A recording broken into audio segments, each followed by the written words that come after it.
I'm Welcome just to going to evangelicalism. Welcome to I'm just going to evangelicalism. stick with struggling with lust. It's always about that. It is always about struggling with lust. Hey, we're live.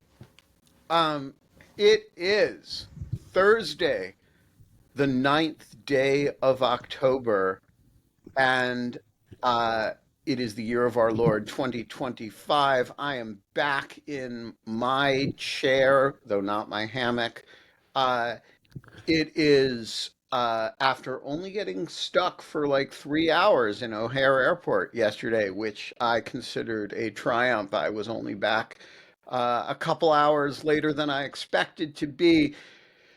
It is 8:01 a.m. and just before we went live, I realized that this is the first time I have been in this chair since I did the now famous Struggling with Lust monologue. And so my tagline still says struggling with lust. And I am just going to leave that there because, uh, you never know when it's going to be useful for the world to know that you are struggling with lust. The struggle continues, it never ends. Um, Look, folks, the sun is shining outside. Mike Feinberg is joining us from the highway. We're gonna mute him actually, so that we don't get road noise. Uh, he is driving back home from Washington D.C., where he was here when I was in Aspen, Colorado, in one of the greatest mistimed ships passing in the night situations I've ever heard. Roger Parloff is joining us from the Sconce studio. He was at the Jim Comey arraignment yesterday and is going to give us a download. The estimable Holly Berkley Fletcher, who was about to say that she was going to go back to bed if I didn't acknowledge her presence in a moment, is sitting behind a wall of cactuses and As usual. as usual, as is her native habitat. And folks, it's going to be a great frickin' day. And why cactuses? You're watching Dog Shirt TV, a forking revolution in morning television. Sorry, this cactus did not. Here, let's try again. No. Whoa, we have a cactus death Yeah, situation this cactus always. live This on Dog Shit. cactus needs recharging. Apparently, it's dead. Well, And Holly, this isn't the dead one. This is the dead one. you have fallen down on your cactus care I had no duties. idea it was dead. Well, look, you are Huh. watching Dog Shirt TV, and it All right. is a goddamn revolution in morning television. One of the revolutionary features is that All of a sudden woken up. Oh my gosh. sometimes our co-hosts join from the road. And another one of the revolutionary features, which, as I say, there are a bunch of, is that sometimes we do not adequately care for our cactuses and they die on screen before you in the true American tradition of blood and guts Can I television. just say, like, I don't think you appreciate how hard it is to wrangle a whole herd of cacti or whatever you want to call them, a forest of cacti. Yeah, that's not even a cactus, as we discussed. Isn't That's a that an flower. old expression, herding cacti? Yeah, As Yes. hard as herding exactly. cacti. Exactly. It is a lot. No, It's a lot. It takes a lot look, of effort and coordination. it is a tradition on this show that that I make light of the extraordinary efforts that Holly makes to be here on a regular basis and take care of the cactuses and make sure they are appropriately charged, and that she then plaintively texts the group chat for Dog Shirt TV as she did yesterday. I was heroic today, and nobody even responds, and we all feel a twinge of guilt. Um, Not as really. we go on struggling with lust. And another one of the revolutionary features is that every now and then, um, Roger Parloff shows up and pretends like this is a normal way for a show to begin, and that, like he was sort of expecting something like Lawfare Live, and then he showed up It's not. in a goat rodeo of Michigas, um, to try to be serious about a serious subject, and um and he came upon like an opium den of insane people, and only wished they would take a little more opium so they would fall asleep. All of which is a long-winded way of saying that we are not allowed to have fun anymore, but we are allowed to be home, and we are allowed to struggle with lust, to drive home in the case if of we're not home, and we are allowed to chat with Roger Parloff about what happened yesterday in Alexandria, Virginia. Roger, first of all, you just sent me the transcript of the hearing, which will, of course, be the subject of my column today. It's 21 pages. That's not a lot of minutes. How long does it take? I assume the last few pages are index. So it must have been a very brief hearing. It was a pretty brief hearing. He waived the reading most defendants do of the charges, and It wouldn't have taken that wouldn't have taken long anyway. yeah, It's like yeah, three paragraphs. yeah.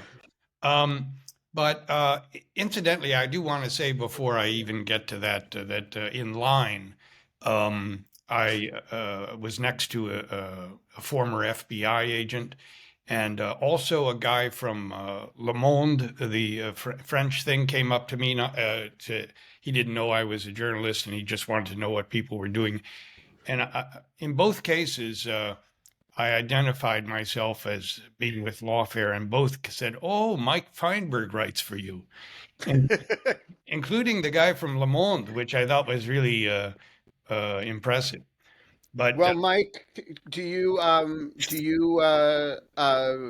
you like salting the line with Mike Feinberg fans?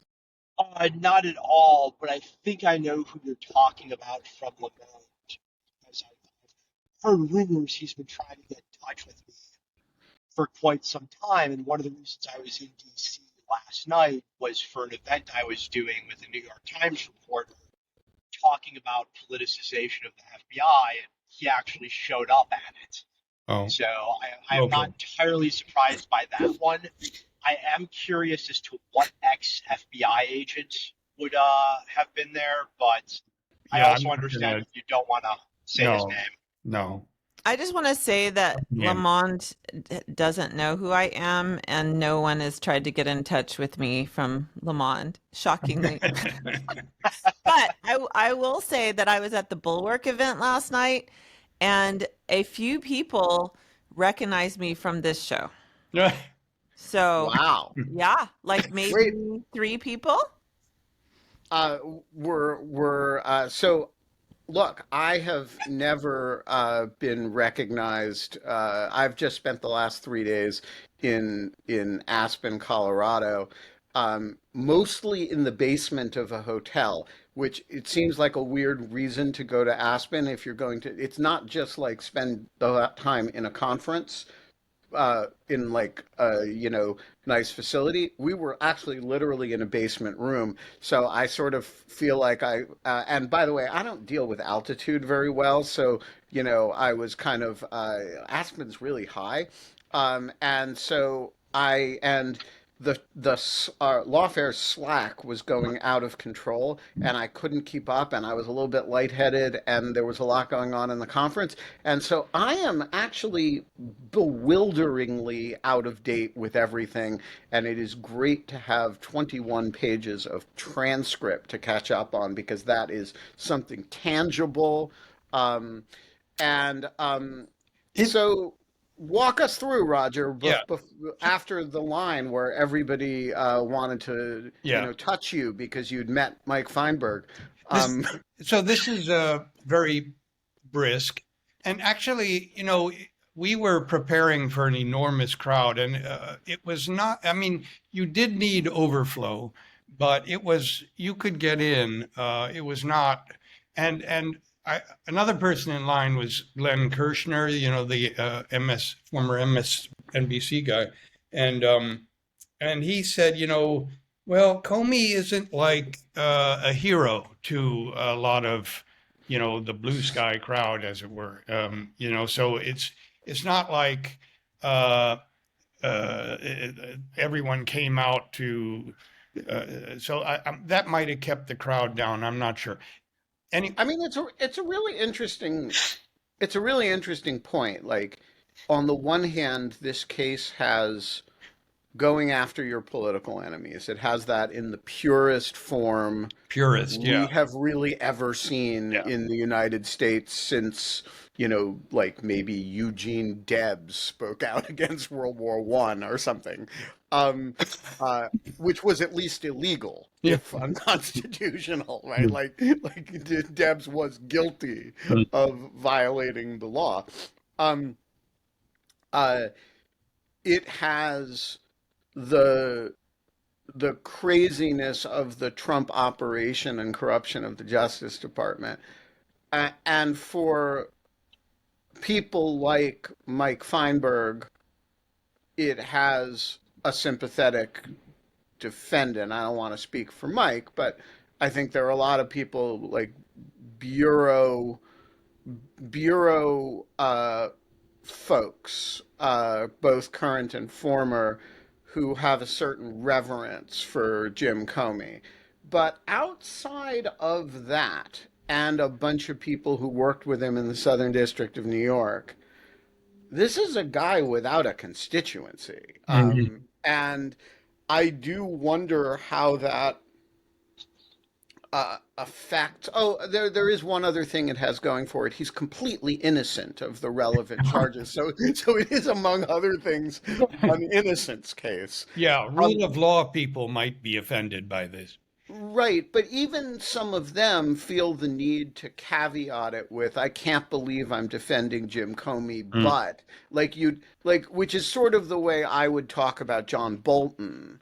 But I am I do wonder how that dampens the. Would it be different if it were Letitia James? Would it be different if it were, Adam Schiff or Well, I suspect we will soon find out the answer to that question. yeah, I think that's This isn't a thought experiment. This is just undoubtedly yeah. correct. Yeah, so all So, right, so you get into the courtroom and then and yeah, it's Judge Michael Nachmanoff. I would have said Nachmanoff, but his court reporter says Nachmanoff, and so I believe, yeah, Yiddish, not Russian. yeah, yeah, and they move quickly there. They're famed for their rocket docket. He wanted to have the trial start December 17th. It's going to start January 5th. Which And still, did you have the sense of that as a placeholder date? Because in fact, you're never going to develop a full record on some of these motions in that time, or did you have a sense of that as his actual intended trial date, and he's going to rule on a I vindictive and I think prosecution motion before then? he's going to try to keep to that. And I did not think this was a I bluff. have so much respect for judges who actually take seriously the idea that they should rule quickly. Yeah, no, I love that. he wanted to keep the. I Uh, don't know anything about Judge Nachmanoff, but I think like that's a commendable thing, and I have seen judges treat, criminal and civil cases like they have all the time in the world, which is true for them because they have life tenure, but is not always true of the litigants in front of them. And I think a judge who walks into something like this with an expectation that, you know, there's no reason we can't have a trial in 3 months. And by the way, get your motions in because we're going to do that. I just think I have a lot of respect for that. Yeah. I think, there are going to be whopper motions here. He outlined 2 rounds of motions, but he was sort of fuzzy about the second round, understandably. He doesn't even have discovery. He doesn't even know what the charges Right. are. But I don't think we'll ever get to trial. I think there's so many bases to dismiss. And in fact, what I'm a little worried about, well, I, I think, it might be easiest to dismiss, or at least to uphold the dismissal on one of these technical grounds that we won't, that we'll never get a powerful voice from above about what's happened here in terms of vindictive prosecution. Well, so I want to float some theories about that with you. But before I do, we had a Lawfare Live yesterday where Anna and Roger kind of walked through the hearing very carefully. So I don't want to repeat all of that, but I do want to Yep. identify the salient points, Oh. which are first of all, uh, um, we have motions coming on. We have a trial date of January 5th. We have motions coming on vindictive/malicious prosecution. And it sounds like we also have some kind of the indictment is not true motion coming, which I didn't really know was a thing because I thought that was called a trial. And I'm trying to figure out Well, what yeah. Fitzgerald could mean by that. And I'm curious whether he said anything that gives you any insight into what that motion could be. Well, there's a couple different things. So I will outline it. The first round will be, and that will begin October 20th, which is quick. Yeah, it's really fast. That will be the motion to dismiss based on vindictive and selective prosecution, and also coupled with it, a motion about whether Halligan was properly appointed.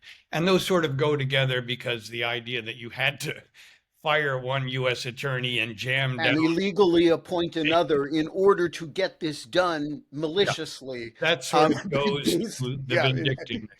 The second round is fuzzier. And he said he was contemplating one on grand jury abuse, one on outrageous government conduct. But he also mentioned in passing that they might do what's called a Bronston literal truth motion to dismiss. And that's the idea that once you have nailed down what the charge is, through a bill of particulars or something like that, you just simply look at what he said, look at what the government says the truth is, and ask, as a matter of law, is there any disparity? And So this would be almost like it's deficient because it doesn't state a claim. it's almost like Right, a summary assume judgment. the facts as the government Yes. alleges them. Yeah. He's still not lying. That's right. Right. And if this had been a normal indictment, you wouldn't even need the bill of particulars. You could just look at it on its face and say that doesn't state falsity. And Bronston was a perjury case from 1973. Right. So so there's so it's predicated on the idea that a sentence that is that a statement that is literally true can't be perjury even if it's misleading. That's right. And of course that was a perjury case, and I'm not sure if that's. I think perjury is a little more persnickety than obstruction or and maybe false statement. But you're never going to get a a perjury charge to a jury where the state or a false statements charge to the jury where the statement is not clearly Right. false. I think that's right. Yeah. Um, and I will just say there's a lot we don't know about this case, but I will tell you something that I know to a moral certainty, which is this case is going to turn entirely on the word anonymously. Um, and I will tell you why, because this specific statement that is alleged to be false is when Jim said in response to questioning from Chuck Grassley back in 2017, so 8 years ago, have you ever authorized anyone at the FBI to speak to the press anonymously? And those are not the exact words, but Mm. and they're going to argue that, well, Dan Richman was an anonymous source and he was operating on Comey's, behalf. Therefore, Comey authorized him to act anonymously or talk anonymously to the press.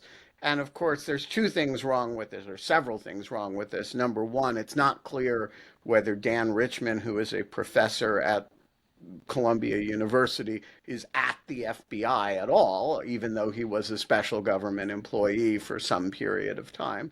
Number two, um, uh, whether he was acting on his own or whether he was authorized by Jim Comey is a matter of fact on which they clearly do not have a lot of facts. And according to the FBI documents that were released, he seems to have been not requested by Jim Comey to do a lot of this. But number three, it is completely inconceivable that the director of the FBI is saying to him, well, you should talk anonymously when you talk to the press. Like, I can promise you very few things, but one is that is a level of press engagement that and by the way, in several of the relevant stories, Dan is quoted by name, so he is not only operating anonymously. And so the idea that the answer, no, I've never done that,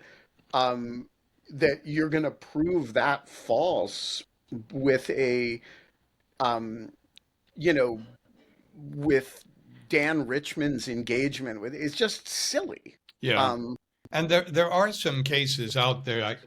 I didn't come prepared, and I'm remembering from.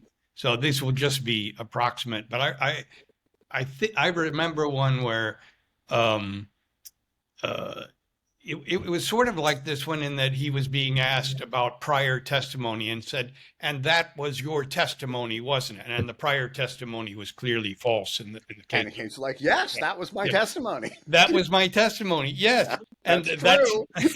and that was judged. Well, that's true. You didn't ask if the testimony was true. So it does have to be specific. It has to be, it's a criminal case. This is a professional thing.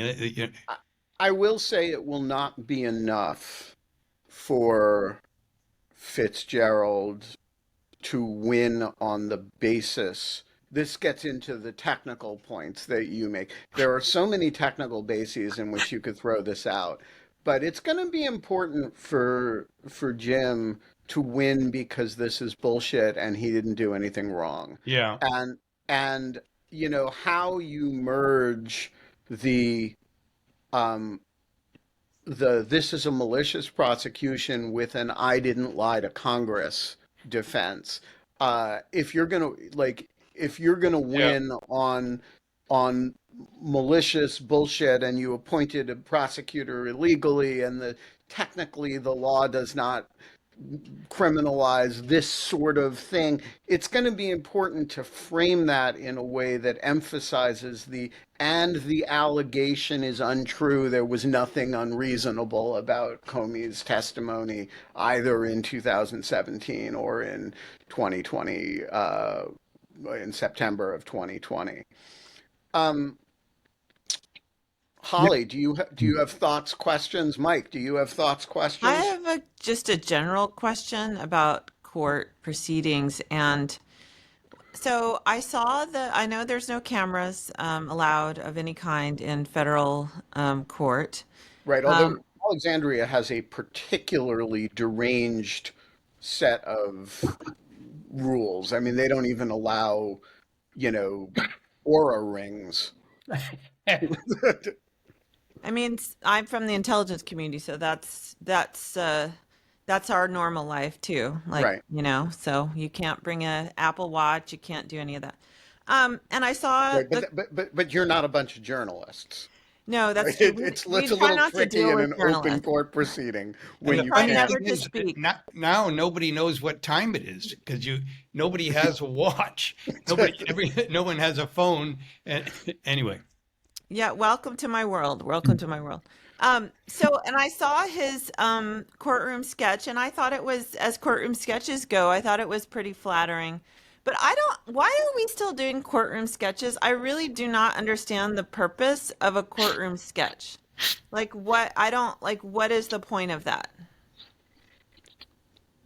Well, there are very good reasons why you don't have cameras pointed in No, I federal. understand cameras, but why do we need a sketch? Just don't have an image Oh, or have they like, don't have no images because newspapers like to have well, images. then put a picture of Comey like doing something else. No, but that's and not a with picture. with television, if there's no image, it didn't happen. Right. They're not going to give attention to a story that has Besides, no image. often, just speaking as somebody who spends a fair bit of time in court, although not as much time as Roger does, uh, there is nothing more fun in a long federal court proceeding than watching the courtroom sketch artists. But I just don't I really don't like what do the sketches really tell us other than like, oh, that artist really doesn't like the person that they sketched because they made him look extra ugly or not. Well, I don't know.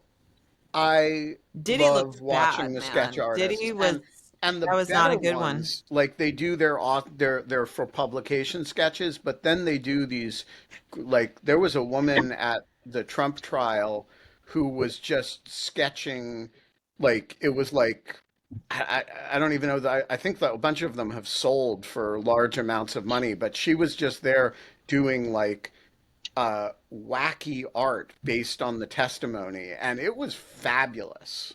Yeah, there was a real art. There were some. I mean, I like the courtroom artists as a genre, and but there was a woman that was sort of in the Ralph Steadman style. Yeah, she was a real artist. Uh, I mean, they're all real artists, clearly. yeah, they are. I You shouldn't say. can't do a sketch like that just in real time if you're not like a real. I mean, I dabble in art myself, and it takes me forever to get, something looking anything like a human being. And you have to redo and erase and shade so there's no doubt these people are very talented, and and it's hard to make money off of being an artist. So hey, all the power to them. I just don't understand from like a public record, or I don't understand like the point of them I because mean, Can I make honestly, two here's my only defenses? problem. Yeah, Yeah, I've got two defenses of courtroom artists, and I don't know if either of these, Holly, will satisfy you, but as a bibliophile and somebody who collects books, there's something nicer about an illustrated edition than one without illustrations. And I think there is a public service in putting these out there in the sense that it does humanize what otherwise may be very technical proceedings. And if it creates empathy and emotional investment for the public in ongoing matters to see an image, I think that's important because at the end of the day, we are dealing with people's lives in the balance. so why doesn't So, the court have like a court appointed official photographer to just do a few stills? well, that's what because they did at the it's Trump trial. yeah, but it's also very distracting for the witnesses, for the jury. Like a courtroom artist is much less obtrusive. And then there's a second reason that I like them. Um, that I suspect nobody on earth is going to care about except for me and some parts of my social circle. I've got a lot of friends who are or were federal prosecutors, and a decent number of friends who were federal criminal defense attorneys. And there is something very nice when you have a job that you're often not allowed to talk about with your family and friends. When you retire, to have this sort of portfolio of a visual record of your career. It's pretty common the same way that plaques are given out in the intelligence community for attorneys to receive framed versions of their oral arguments as rendered by courtroom artists. And that's not a dispositive argument, but I it didn't is get like hardly a nice anything thing. from my career. Well, Also, I'm sure you have a nice I'm collection. I have a couple of plaques on the wall, but I had to leave. Like, I couldn't take out anything that I had actually written in 20 years. And anyway, it's brutal, See, wouldn't man. it have been good if you had a court reporter, a court sketcher? Yeah, I do have a couple pictures that I was able to get of me on the seal with with part of my family. My daughter wasn't there. I have a few mementos, but couldn't take anyway. I'm not really. That's part of if it's part of the job that you don't have a photo of yourself in court, then that when. Sorry. and when my wife and I read the news about the Comey trial to my 3-year-old grandson, it's nice to have a drawing to show him too. Well, I will just say, That's not a joke, Roger. I bet you literally do. I will just say, I have lots of hatred of AI, but if you gave ChatGPT the transcript that Roger sent me this morning and a bunch of pictures from all the sketch artists and said, create a video, maybe you could even do it on Riverside. You upload it all and you say, create, or you want to use voice actors, fine. I don't have the money to hire voice actors, but, create a faux camera in the courtroom video out of literally what happened yesterday, a 20-minute video out of these sketches. Here's, Lindsay Halligan, here's Jim Comey, here's Pat Fitzgerald, here's Judge Nachmanson. Here's exactly what happened, and animate it, please. I bet you could produce some really cool stuff out of that. Well, I bet AI could produce the courtroom sketch, right? I mean, you could. Well, I knew John Hawkinson could not let this go. He was going to come on. I knew that was going to happen. But like AI could. Anyway, don't get me wrong. If people believe me, I'm not a pro modernity person for the sake of it. And if they, I like that traditions. This is an interesting tradition that continues and artists are getting paid. I've never understood the point of them. Some of them are really not. I mean, I always enjoy when they do a it's bad a great rendering crusade of for someone you, that makes Holly. them look Kill ugly. the court sketch artist, get rid of them. I just You've don't. changed your tagline to reflect your new crusade. John Hawkinson, what is on your mind this morning? You're muted, sir. All right, John Hawkinson is uncharacteristically mute, so we're going to dismiss him. I actually can't dismiss him now.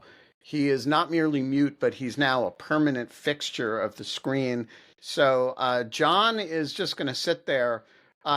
Roger, so let's talk further about what we know.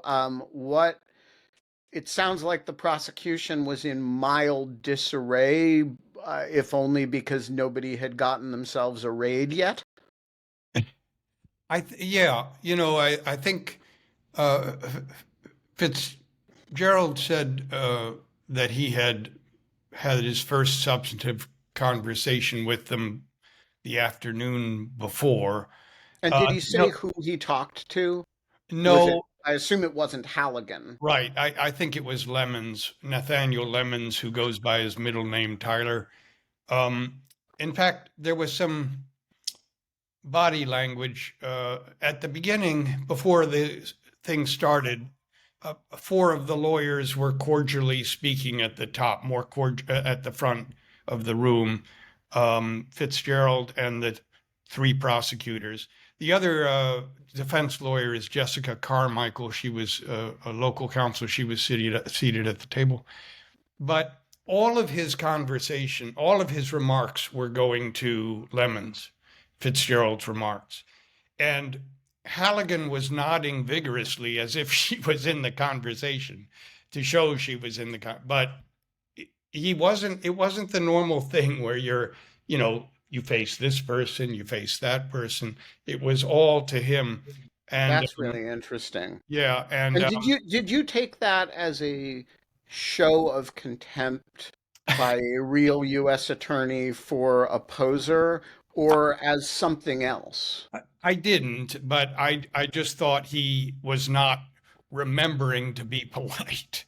And otherwise, he was obviously polite. Everyone was polite with each other, more polite than I might have thought given the situation. But and then the other guy, Gabriel Diaz, he did not. He was a little further away. And those are the two guys they were just. Their appearances were entered maybe 2 days ago, maybe 3, and Right. I got the impression that that's when they were assigned, and they did not seem. At one point, the guy said something to the effect, I don't have the exact language. Lemon said, we're still getting our arms around the discovery. These are not things that you want the prosecutors to be saying. And then there was the big issue about classified information, and the judge was. I think that Lemons was stalling for time because the judge originally he wanted to know why we couldn't go December 17th, and which is the speedy. There's a speedy trial statute, 70 days, and that would be literally 70 days if you don't exclude anything, and. So I think he was saying, well, there's this ton of classified information I need to go through. And the judge was very skeptical that, that was really going to be a part of this case and that this is complicated. And he said, if we're going through a SIPA process, Classified Information Protection Act, it's going to be the fastest SIPA procedure you've ever been through. Yeah, I mean, and I saw from either one of the news stories or something you or Anna said on Slack, I'm not sure which, that Fitzgerald at one point said, I'm not sure why it's my problem that they're only doing now what they should have done before the indictment. Yeah, my client shouldn't have to wait around while you guys do what you should have done before you Had indict. 5 years to do it. Yeah. So, Mike, how much of this, what is your vantage point on all of this as somebody who dealt a lot with that office when you were uh, uh, acting special agent in charge and assistant special agent in charge in Norfolk, which is part of that Eastern District of Virginia ecosystem? How normal is it for the government to bring a case in which it has not figured out the scope of its classified discovery obligations yet? It is not. It is not normal at all. I think there's 3 points I want to raise about what's been said so far. The first sort of threshold one is all the legal analysis that we're doing in this conversation is important, and people need to understand why there are deficiencies in what EDVA is trying to do. But there's another level of analysis that also needs to occur that the general populace is very equipped to do, and that's what I'm going to non-technically call the horse shit analysis. which is, even without getting into the legal rigmarole of why this is a bad prosecution and the problems with the way the indictment was sought and presented, like, this doesn't pass the smell test. And I don't think we should lose sight of that. On its very face, this is a blatant attempt to use the criminal justice system for personal revenge. And you don't need to understand the ins and outs of presenting an indictment or what specific charges mean in order to really get that. It helps to make the case, but this just doesn't pass the smell test on any level. The second point I'd raise is, like, this SEPA argument that DOJ is making really doesn't hold water for me. In any investigation I ever saw firsthand that related to some sort of media interaction or media leak, the investigation was always handled to the maximum extent possible at an unclassified level, even when the predicating information involved a classified leak.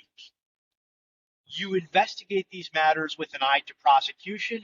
You don't use classified, sophisticated investigative techniques to carry out these investigations. So it's hard for me to. But hang on a second. Let me probe you a little bit about that. If you Yeah. if we assume that this is about the Dan Richmond stuff, which seems to be the A pretty working good assumption, everybody's working assumption, and you look at the FBI Arctic Haze material about Dan Richmond, which is the only Yes. investigation that seems to pervasively involve Dan Richmond. Um, uh, an enormous amount of that declassified material is redacted. Pages and pages and pages of it are redacted. Presumably, Yes. some of that material is, Brady material that has to be disclosed because it's, or Jenks stuff, or it's, some of it is disclosable for some reason. Why is that not at least a little bit complicated? Well, a few points. First of all, I would hasten to point out that there are a lot of reasons a government document can be redacted when presented to the public that have nothing to do with whether it's classified. I don't know You can if have that's all kinds of PII about Holly, for example. exactly, or it could relate to other ongoing investigations, or there's a lot of reasons. I don't know that that's the case here, but I think it is important to say that, like, Okay. redactions do not automatically equal classified material. The second point I'd make is a lot of this information is already out in the public, and the government, I know because I've been involved in this process more times than I can count, like, if the government wants to declassify something for use in a prosecution, it can do so, generally speaking, in a day. Like, this As is Tulsi not, Gabbard has shown. as Tulsi Gabbard has shown, as I've done in some of my own prosecutions that I worked when I was still with the Bureau. Like, it's not a complicated process. And then, but even if they don't want to declassify it just as a matter of course to make the prosecution easier, there is the SEPA option. And SEPA can be a real barrier and a real obstacle and a real headache in the overwhelming majority of judicial districts in the United States. But there are 4 judicial districts that very quickly come to mind where that is not true, where they have SEPA down to a science and it can be done with alacrity. And those are EDVA, the District of Columbia, EDNY, in Brooklyn, and SDNY, right? Exactly. Like, the prosecutors in those districts who do national security cases all have extensive experience with SEPA, Right, as but do the judges, as these do are many two of the defensemen. imports from Right. North Carolina who are not from But EDVA. None that's of the EDVA prosecutors seem to be willing to work on this case. but Uh, that's DOJ's problem. Like that should not impact. And this gets to what Roger was saying. Fitzgerald was arguing like if that's an issue you have as a prosecutor, it's not the right time to bring your case. This is the sort of stuff that you sort out before you get the uh, questions, comments, thoughts? Holly, Roger? I have one big picture thing. And I don't think the government will make this argument. Uh, and I, but just devil's advocate, um, get, if you take the unitary executive stuff seriously, and you agree that the president not only should have control of the attorney general, but he must. And then you take Trump versus United States seriously, and you see that, you know, he has this plenary, the president has this plenary power over all prosecution functions. What, you know, how is a motion for, to dismiss for vindictive prosecution still possible? Doesn't he have the right to abuse his powers if Congress won't impeach him? That's, I mean, he had the right to have, you know, Jeff Clark allegedly send, you know, a phony message to Georgia to try to overturn the Georgia election and thereby the national election. That was one of his preclusive and conclusive, I forget the phrase, powers as a prosecutor, the Trump. Why can't he prosecute his enemies now? So I think the answer to that, and I have never thought about this question from a unitary executive point of view, but I think the answer to that, and Mike, I'd be curious for your thoughts on it too, is that to say that somebody is immune from prosecution is not to say that the conduct is legal. And it's merely to say that there's some doctrine that prevents you from bringing the case.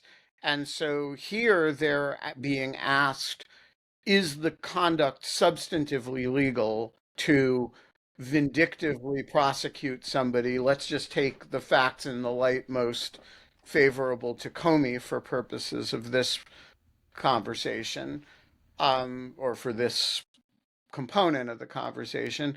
Is it substantively legal to maliciously indict an innocent person because you want revenge on him? The answer to that question is no. But then if you turned around and tried to prosecute Trump for conspiracy to violate Comey's rights, you wouldn't be able to do that because that would be his official acts as president for which he is absolutely immune, but it doesn't make the conduct legal. So that's how I would instinctively answer that question. But I'm also not John Roberts and wouldn't have written Trump v. United States. So I don't know. What do you guys think? I'm obviously this is like some Earth 2 scenario. It's not realistic at all. But to me, like I don't the FBI, the DOJ, I would put the intelligence community in that. There's a whole host of agencies that really well, the intelligence community explicitly is not, like, part of their ethos is they are not a policy agency. And I wish we could just they just were not even part, they were an external body that the president had nothing to do with. Like why this to me this it's just kind of a recipe for disaster to have these these non-policy agencies in charge with other countries. By the way, it's funny what America advises developing democracies to do versus what is actually present in America.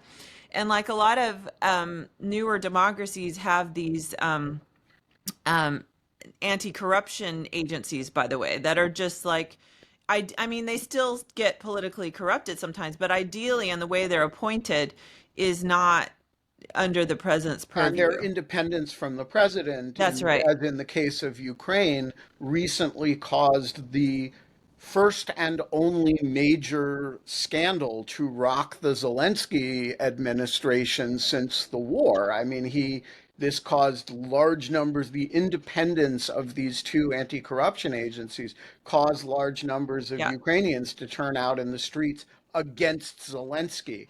And that would be flagrantly unconstitutional in the United Yeah, States. and anyway, the other thing that other developing democracies have, not related to our discussion today, but other developing democracies have independent boundaries and electoral commissions that we don't have that either. But it just seems like, I mean, obviously Trump is a uniquely awful person, but this sort of corruption of these types of non-policy agencies it's a wonder it hasn't happened more often, that the DOJ has not been, because it's all norms, right? It's all norms and vibes, essentially. Well, we're going to find out whether it's all Yeah. norms and vibes, Well, right? I have Because a feeling that the Supreme Court is on the track that they're on with this. I think they're going to rule that the president can do whatever he I wants with the don't Justice Department. I don't know. I think you have a record that says this was completely corrupt, and you have a set of Supreme Court doctrine that says, the vindictive prosecution is not okay.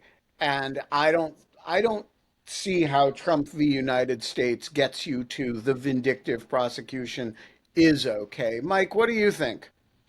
So this is probably going to surprise a lot of people, but I'm actually a pretty big adherent of the unitary executive theory in the So am I sense, in some ways. yeah, I mean, look, the Constitution only created three branches of government. And to the extent there is any government agency, it has to fall on one of them. Like that's the architecture of our country. Maybe someday we amend the Constitution, but as things are right now, if you believe in sort of a rule of law based order, that's the playing field you got. What concerns me, though, is it's one thing to say that the unitary executive makes the existence of the administrative state problematic.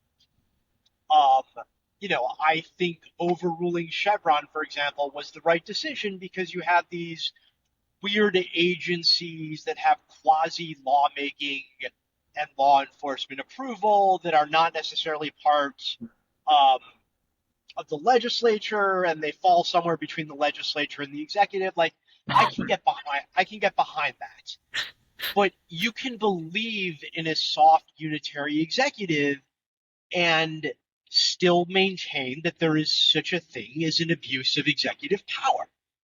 And what troubles me so much about Trump v. United States is the entirely ahistorical analysis that a group of supposed originalists who wrote the opinion took with respect to how much unfettered power the president should have. There is nothing in our founding documents or any of the political theories or philosophical tracks which influence the framers that indicate in the slightest they wanted the president to have the sort of immunity that the Supreme Court has now enshrined in law. To call it like there, I You're think you're muted, Ben. I think adherents of the unitary executive would actually make their arguments better if they didn't claim that the theory had no logical endpoint. Yeah, but I think so I don't mean to get into a protracted conversation about the merits of the unitary executive theory, which I is a super complicated subject that warrants m- many entire hours of this show just on the theoretical model, which I think is maybe we should have that conversation. My question is to go back to Roger's point, which is, does a unitary executive theory in its hardest form, if we assume that that is what a majority of the court is at least entertaining, imply that the court the does the immunity imply that the courts would have to substantively uphold No, no, really, not at really all. malicious You know, activity? but let's No, put, it just limits the remedy. yeah, but You could still get those, like, you can argue that, and I think it's true, like you said, that, like, look, the counts can be dismissed on vindictive grounds. It's just your ability to pursue, for example, a civil action um after the fact would be limited by the president's inherent authorities and immunities. Right. but Sorry, Roger. yeah, put aside Trump versus United States. Put aside the immunity decision because that's sort of getting us maybe off track. Just the unitary executive theory. You know, Congress created these laws about for cause termination in order to prevent politicization of decision making by these bodies, in order to prevent corruption, in order to make the decision making fair and impartial. And the court keeps saying, you can't do that. Right. That's illegal to try to make things that aren't politicized and that have to be fair. And so why can't he grab onto the Justice Department and say, I'm going to just use this as my political tool? So there, the only So thing, wait. So I think that question actually has an answer, which is that he can, and he did. And he did it under a unitary executive theory that everybody accepts, which is that he can fire a U.S. attorney who is a presidentially appointed and with advice and consent of the Senate position. And he can direct the attorney general to direct the U.S. attorney to bring a meritless case. He, in fact, can do that. He did do that. And the only question, there's only two, I think, little questions in there. One is whether the U.S. attorney's law of vacant U.S. attorney's offices prevents him from doing the specific thing he did with Lindsay Halligan. Maybe it does, maybe it doesn't. We're going to find out in this case, or we may. But the second is whether the case then has any merit. But even if you take like the most Sonia Sotomayor, Ketanji Brown Jackson version of the unitary executive, he has the authority well, he to has the do what he authority, but did. I'm saying, is there a motion to dismiss based on prosecutorial, based on vindictive prosecution? I guess the question is, do you still have a due process right against that, even though he has the power to do it under the unitary Yeah, executive? he has the power to do the raw power to direct the Justice Department to do 1,000 illegal things. Um, and the question whether if some of those illegal things cause the Justice Department take an action against you that you have standing to challenge, you can still challenge it. And the traditional way we have of dealing with that, of preventing him from doing that, is a normative assumption that presidents won't do that, backed up by the threat of the impeachment of Richard Nixon. And that level is gone now. And so now we have lots of people who are going to have to assert their rights in front of, courts. I think that's the answer, but I don't want to sound too confident about it. I just, how is it like, again, even if you, anyway, I'm not a legal, but to me, it's like, how can you fire career prosecutors without like performance issues or intelligence analysts? That's what So, they're doing now. so that is, it seems to me, where the core question of the unitary executive the rubber hits the road. We've known for 10 years that the independent agencies were going to die. I forget what year Seal of Law came out, but anybody who deluded themselves after Seal of Law, that the independent agencies were gone. And I'm not opposed to Mike's view that maybe they should be gone. Like, I don't actually believe I, that at a policy level, but like there is a constitutional theory that makes sense there. I do think, by the way, I just want to put my money where my mouth is. If you believe that theory, don't be a wuss and exempt the Fed. What you're saying is you don't believe in an independent Fed, um, or maybe you believe in it as a policy matter, but not as a constitutional matter. Have the guts to say there's no for cause removal at the Fed. But that's a serious question. And yeah, it's been a serious question I think, since Myers and since Humphrey's executor, and frankly, since Antonin Scalia re-raised it in the Morrison v. Olson dissent. It's a serious question.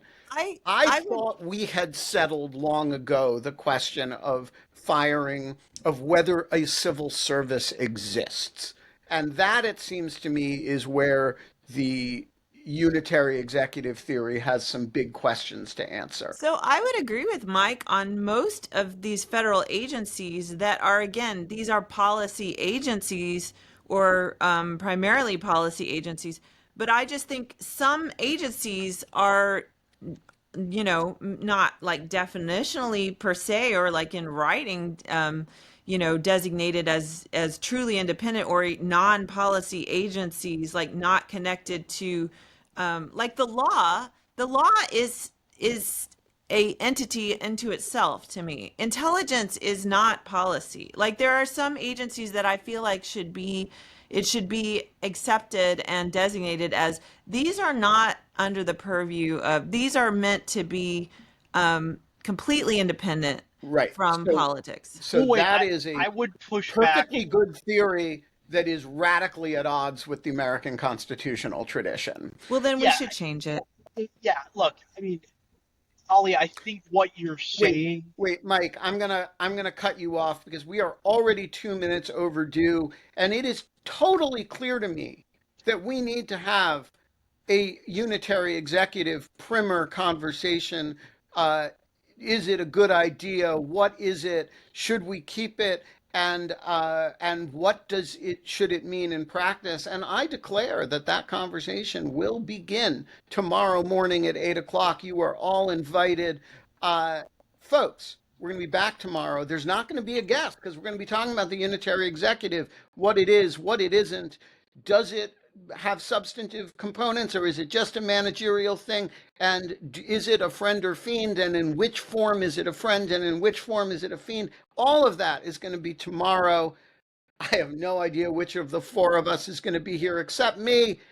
And I think you'll be here too.